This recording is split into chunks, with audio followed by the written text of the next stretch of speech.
ನಮಸ್ಕಾರ ರೀ ಎಲ್ಲರಿಗೂ. ನಾ ಎದಕ್ಕೆ ಬಂದೇನಪ್ಪ ಅಂದ್ರೆ ಇವತ್ತು ನಿನ್ನೆ ಆದಂಥ ಒಂದು ಘಟನೆ ಧರ್ಮಸ್ಥಳದೊಳಗೆ ಒಂದು ಎಲ್ಲರೂ ಸೌಜನ್ಯಾಗ ಒಂದು ನ್ಯಾಯ ಕೊಡಿಸೋ ಸಂಬಂಧ ಯೂಟ್ಯೂಬರ್ಸ್ ಆಗಲಿ ಕೆಲವೊಂದಿಷ್ಟು ಚಾನಲ್ಗಳಾಗಲಿ ಪ್ರತಿಯೊಬ್ಬರು ಕೂಡ ಹೋರಾಟ ಮಾಡತ್ತಾರೆ. ಹೌದಾ?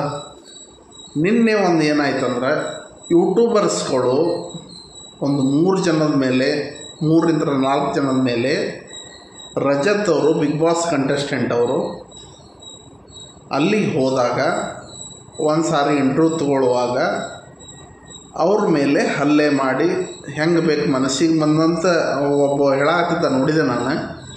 ಅವನೇನು ಜೀವ ತೆಗಿಯೋ ಲೆಕ್ಕಕ್ಕೆ ಅವ್ರು ಮಾಡ್ಯಾರ ಅನ್ನೋದು ಹೇಳಾಕತ್ತಿದ್ದ. ಯಾರು ಹೊಡೆಸ್ಕೊಂಡವ. ಈಗ ನ್ಯೂಸ್ ಚಾನಲ್ ನೋಡಿದೆ ನಾನು. ಅದಾದಮೇಲೆ ನ್ಯೂಸ್ ಚಾನಲ್ಗಳನ್ನು ನೋಡ್ತಾಯಿದ್ದೇವೆ.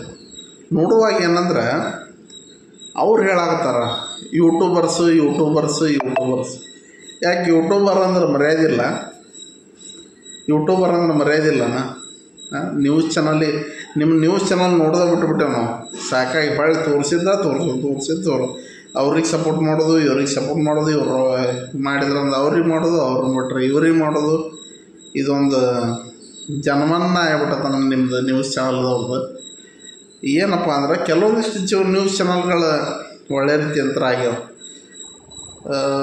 ಜಗಳ ಹತ್ತುವಂಥ ಕೆಲಸ ಕೂಡ ಮಾಡೋರು ಕೆಲವೊಂದಿಷ್ಟು ನ್ಯೂಸ್ ಚಾನಲ್ಗಳದು. ಜಾತೀಯತೆ ತಂದಿಡೋದು ಅಲ್ಲ. ಧರ್ಮಸ್ಥಳದ ಬಗ್ಗೆ ಯಾರೂ ಏನೂ ಮಾತಾಡಿಲ್ಲ. ಅಲ್ಲಿದ್ದು ಏನು ಪ್ರಾಬ್ಲಮ್ ಆಗ್ಯದಲ್ಲ ಅದ್ರ ಬಗ್ಗೆ ಮಾತಾಡತ್ತಾರೆ. ಹೌದಾ? ನನಗೂ ಒಬ್ಬ ಕರ್ನಾಟಕದ ವ್ಯಕ್ತಿ ಒಂದು ಧರ್ಮ ಯಾವುದೂ ಸಂಬಂಧ ಇಲ್ಲಾರ್ದ ಧರ್ಮಸ್ಥಳದ ಮೇಲೆ ಒಂದು ಒಳ್ಳೆಯ ಅಭಿಪ್ರಾಯ ಐತೆ. ಹೌದಾ? ಧರ್ಮಸ್ಥಳದ ಬಗ್ಗೆ ಅಲ್ಲಿರುವಂಥ ಮಂಜುನಾಥ್ ದೇವ್ರ ಬಗ್ಗೆ ಆಗಲಿ ಇರ್ಬೋದು, ಯಾರೂ ಕೂಡ ಏನೂ ಮಾತಾಡಿಲ್ಲ. ಹೌದಾ?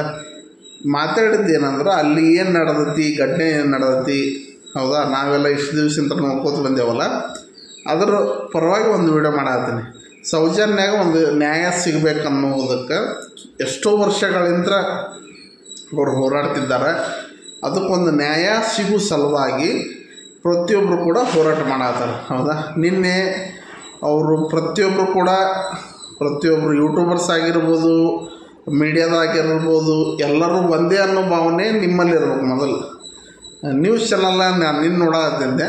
ಒಬ್ರು ಹೇಳ್ತಾರೆ ಯೂಟ್ಯೂಬರ್ಸ್ ಮೇಲೆ ಹಲ್ಲೆ ಆಗಿದೆ, ಯೂಟ್ಯೂಬರ್ಸ್ ಮೇಲೆ. ಅದು ಯಾರು ನ್ಯೂಸ್ ಚಾನಲ್ನ ಹಾಕಿದ್ರೆ ಬಿಡ್ತಿದ್ರಿ? ನೀವು ಹಾಕಿದ್ರೆ ಬಿಡ್ತಿದ್ರಿ? ಮುಂಜಾನೆ ಸಂಜೆ ಮಟ್ಟ ಅದನ್ನು ಹೇಳ್ತಿದ್ರಿ. ಅವ್ರಿಗೆ ತ್ರಾಸಾಗೋ ಮಟ್ಟ ಬಿಡ್ತಿದ್ದಿಲ್ಲ ನೀವು. ಯೂಟ್ಯೂಬರ್ಸ್ ಏನು ಮನುಷ್ಯರಲ್ಲ, ಅವರು ಅನ್ನನ ಅಂತಾರ, ನೀವು ಅನ್ನನ ಅಂತೀರಿ. ಹೌದಲ್ಲ? ಹೀಗಾಗಿ ಯೂಟ್ಯೂಬರ್ಸಿಗೂ ಮರ್ಯಾದೆ ಒಂದು ಅವ್ರದ್ದು ನ್ಯೂಸ್ ಚಾನಲ್ಲ ಯೂಟ್ಯೂಬ್ದೊಳಗೆ. ಹೌದಾ? ಅವರು ವರದಿಗಾರರ. ಹೌದಲ್ಲ? ನಿಮಗೆ ಅದನ್ನು ಎಲ್ಲರಿಗೂ ಅರಗಿಸ್ಕೊಳ್ಳುವಂಥ ಶಕ್ತಿ ಬೇಕಾಗತ್ತೆ. ಈಗ ಅವ್ರಿಗೂ ತ್ರಾಸಾಗೈತಂದ್ರೆ ನೀವು ಕರೆಕ್ಟಾಗಿ ರೆಸ್ಪಾಂಡ್ ಮಾಡಬೇಕು. ಅವ್ರಿಗೂ ಒಂದು ಸಹಾಯ ಮಾಡುವಂಥ, ಸಪೋರ್ಟ್ ಮಾಡುವಂಥ ಕೆಲಸ ನೀವು ಮಾಡಬೇಕು. ಅವ್ರು ಯಾರೋ ಬಂದರು ಹೊಡೆದ್ರು, ಅವ್ರು ಬಂದವ್ರಿಗೆ ಹೊಡೆದವ್ರಿಗೆ ಅದು ಕಾನೂನಾತ್ಮಕವಾಗಿ ಏನು ಮಾಡ್ಬೇಕು ಅವ್ರು ಮಾಡ್ಕೋತಾರೆ. ನೀವೇನಂದ್ರೆ ಆ ಸೌಜನ್ಯಾಗ ನ್ಯಾಯ ಕೊಡಿಸುವಂಥ ಕೆಲಸ ಕೆಲವೊಂದಿಷ್ಟು 1-2 ಚಾನಲ್ಗಳು ಮಾಡ್ತಿರ್ಬೇಕು. ಈ ರೀತಿಯಾಗಿ ಏನಾಗುತ್ತಂದ್ರೆ ಯೂಟ್ಯೂಬರ್ಸು, ನ್ಯೂಸ್ ಚಾನಲ್ ಅವ್ರು ಬೇರೆ ಬೇರೆ ಅನ್ನೋದು ಇರಬಾರ್ದು. ಎಲ್ಲರೂ ಕೂಡ ಒಂದೇ, ನಾವು ಎಲ್ಲ ಒಂದೇ ಅನ್ನೋದಿತ್ತಂದ್ರೆ ಪ್ರತಿಯೊಬ್ಬರಿಗೂ ನ್ಯಾಯ ಸಿಗುತ್ತೆ. ಆ ಒಂದು ಮಗಳನ್ನ ಕಳ್ಕೊಂಡಿರುವಂಥ ತಾಯಿಯೂ ಕೂಡ ಒಂದು ನ್ಯಾಯ ಸಿಗುವಂಥ ಕೆಲಸ ಆಗಬೇಕು. ಇದೇನು ಪ್ರತಿಯೊಂದು ನೋಡಿ ಸಾಕಾಯ್ತು. ನ್ಯೂಸ್ ಚಾನಲ್ ಆನ್ ಮಾಡಿದ್ರು ಅದ, ಯೂಟ್ಯೂಬ್ ಚಾನಲ್ ಆನ್ ಮಾಡಿದ್ರು ಅದ. ಇವ್ರು ಅವ್ರಿಗಂದಂತ ಅವ್ರು ಬೈತಾರೆ, ಇವ್ರಿಗಂದಂತ ಇವ್ರು ಬೈತಾರೆ. ಬರೀ ಅವ್ರು SIT ತನಿಖೆ ಮಾಡತ್ತಾರ. ಅವ್ರಿಗೊಂದು ಟೈಮ್ ಕೊಡ್ರಿ. ಅವರು ಒಂದು ಏನು ರೂಲ್ಸ್ ಪ್ರಕಾರ ಇರುತ್ತಲ್ಲ, ಪೊಲೀಸರು ಅವ್ರ ಕೆಲಸ ಮಾಡ್ತಾರೆ. ಅವ್ರು ಏನೂ ಮಾಡಲಿಲ್ಲ ಅಂದ್ರೆ ಪ್ರಶ್ನೆ ಮಾಡೋದು ತಪ್ಪೇನಿಲ್ಲ. ಹೌದಾ? ಅವ್ರು ಏನೂ ಮಾಡಿಲ್ಲ, ಏನೂ ಮಾಡೋಂಗೂ ಇಲ್ಲ ಅಂತಂದು ಪ್ರಶ್ನೆ ಮಾಡಿದ್ರೆ ತಪ್ಪೇನಲ್ಲ. ಎಲ್ಲ ಮಾಡಾಕತ್ತಾರೆ. ಮತ್ತು ಅವ ಅನಾಮಿಕ ವ್ಯಕ್ತಿ, ಅವ ಎಲ್ಲ ಜಾಗ ತೋರ್ಸಾಕತ್ತಾನ, ಅಡ್ಡಾಕತ್ತಾರ. ಹುಚ್ಚರಲ್ಲ ಅವ್ರು, ಎಲ್ಲ ಮಾಡಾಕತ್ತಾರ ಅವ್ರ ಕೆಲಸ. ಅವ್ರು ಒಂದು ಸ್ವಲ್ಪ ತಾಳ್ಮೆ ಅನ್ನೋದು ಇರ್ಬೇಕು. ಅವ್ರದ್ದು ನ್ಯೂಸ್ ಚಾನಲ್ ಅವರು ಮಾಡ್ತಿರ್ತಾರೆ, ಇವ್ರದ್ದು ಯೂಟ್ಯೂಬರ್ಸ್ ಇವ್ರು ಮಾಡ್ತಿರ್ತಾರೆ. ನೀವು ಅದನ್ನು ಬಿಟ್ಟುಬಿಟ್ಟು ಅವ್ರಿಗೆ ಹೊಡೆಯುವಂಥದ್ದು ಏನಿತ್ತಪ್ಪ? ಮೊದಲು ಮನೆ ಮುಂದೆ ನಾಯಿ ಹೊಡಿಬೇಕಂದ್ರೆ ಒಂದು ವಿಚಾರ ಮಾಡಿ ಹೊಡಿತಾರೆ, ಹೌದಲ್ಲ? ಮನೆ ಮುಂದೆ ನಾಯಿ ಓಡಿಸ್ಬೇಕಂದ್ರೆ ವಿಚಾರ ಮಾಡ್ತಾರೆ. ನೀವು ಅವ್ರನ್ನ ಹೊಡೆಯುವಂಥದ್ದು ಎಷ್ಟು ಸರಿ ವಿಚಾರ ಮಾಡಿರಿ. ಯಾಕಂದ್ರೆ ಅವರು ಒಂದು ಮನುಷ್ಯನ, ನೀವು ಒಂದು ಮನುಷ್ಯನ. ನೀ ಯಾವುದೇ ಪ್ರಾಣಿ ಮೇಲೆ ಹಲ್ಲೆ ಮಾಡಿಲ್ಲ ಹೋಗಿ. ಅದಕ್ಕೆ ಏನಂದ್ರೆ ಆ ಒಂದು ಸೌಜನ್ಯ ನ್ಯಾಯ ಸಿಗಬೇಕು. ಮೀಡಿಯಾನು ಒಂದು, ಯೂಟ್ಯೂಬರ್ಸು ಒಂದು, ಪ್ರತಿಯೊಬ್ಬರು ನ್ಯೂಸ್ ಕೊಡೋರ. ನೀವು ನ್ಯೂಸ್ ಕೊಡೋರು ನೀವು ಕುಂತು ಕೊಡ್ತೀರಿ, ಅವ್ರು ಅಲ್ಲಿ ಹೋಗಿ ಕೊಡ್ತಾರೆ. ಇದೇ ಡಿಫ್ರೆನ್ಸ್. ನೀವು ಅಲ್ಲಿ ಟಿ ವಿ ಒಳಗೆ ಕುಂತು ಅಲ್ಲಿ 4 ಮಂದಿನ ಕಳಿಸಿ ನ್ಯೂಸ್ ವೀಡಿಯೋ ಮಾಡ್ಕೊಂಬಂದು ಹಾಕ್ತೀರಿ. ಇಲ್ಲ, ಯೂಟ್ಯೂಬರ್ಸ್ ಏನಂದ್ರೆ ಡೈರೆಕ್ಟ್ ಅಲ್ಲೇ ಹೋಗಿ ಅಲ್ಲೇ ಮಾತಾಡಿ ಅಲ್ಲೇ ಹಾಕ್ತಾರೆ. ಇದೇ ಡಿಫ್ರೆನ್ಸ್ ಇರೋದು. ಅವ್ರು ಚಂದನವ್ರು ನೀವು ಚೆನ್ನಾಗಿ ಮಾತಾಡ್ತಿದ್ರು. ಇನ್ನೊಂದು 5 ವರ್ಷ ನೀವು ನ್ಯೂಸ್ ಚಾನಲ್ ಅವ್ರಿಗೆ ಮಾಡಕತ್ತೀರಿ ಅಂದರೆ ನಿಮ್ಮ ಮೇಲೆ ನಂಬಿಕೆನೂ ಹೋಗುತ್ತೆ ಅಂತಂದು. ಅದು ಏನು ಆಲ್ರೆಸ್ಟ್ 75% ಹಂಗಾಗೈತೆ. ಅದು ಕೆಲವೊಂದಿಷ್ಟು ನ್ಯೂಸ್ ಚಾನಲ್ಗಳು ಆ ಥರ ಆಗೇಬಿಟ್ಟಾವೆ ಆಲ್ರೆಡಿ. ಕೆಲವೊಂದಿಷ್ಟು ಎಲ್ಲೋ 1, 2, 3 ನ್ಯೂಸ್ ಚಾನಲ್ಗಳಿಗೆ ನಂಬಿಕೆ ಐತಿ. ನಮಗೆ ಇವನ್ನೆಲ್ಲ ನೋಡಿದ ಮೇಲೆ ಅದು ಏನು ಮೊದಲು ಚಂದನ್ ಟಿ ವಿ ನ್ಯೂಸ್ ಬರ್ತಿತ್ತಲ್ಲ, ಅದ ಚಲೋ ಅನಿಸ್ಬಿಡುತ್ತೆ ನಮಗೆ. ಏನು ವಿಚಾರ ನಿಮ್ದೇನು ವಿಚಾರ ಏನು ತಿಳಿದಿಲ್ಲಾರ್ದಂಗೆ ಆಗಿಬಿಟ್ಟೈತಿ. ಅದಕ್ಕೆ ದಯಮಾಡಿ ಆ ಥರ ಹಲ್ಲೆ ಮಾಡೋದಾಗಲಿ, ಒಂದು ಕರ್ನಾಟಕ ಶಾಂತ ರೀತಿಯಿಂದ ಒಳಗೈತಿ, ಹೌದಾ?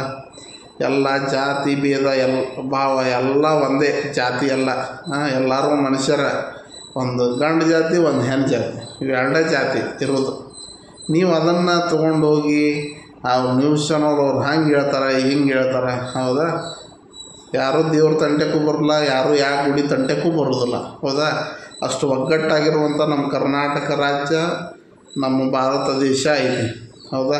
ಆ ಥರ ಯಾರು ಆ ಥರ ಮಾಡಿದ್ರು ಅವರಿಗೆ ಲೀಗಲಾಗಿ ಏನಾಗಬೇಕು ಆ ಥರ ಆಗ್ತಿರ್ತೈತೆ, ಹೌದಾ?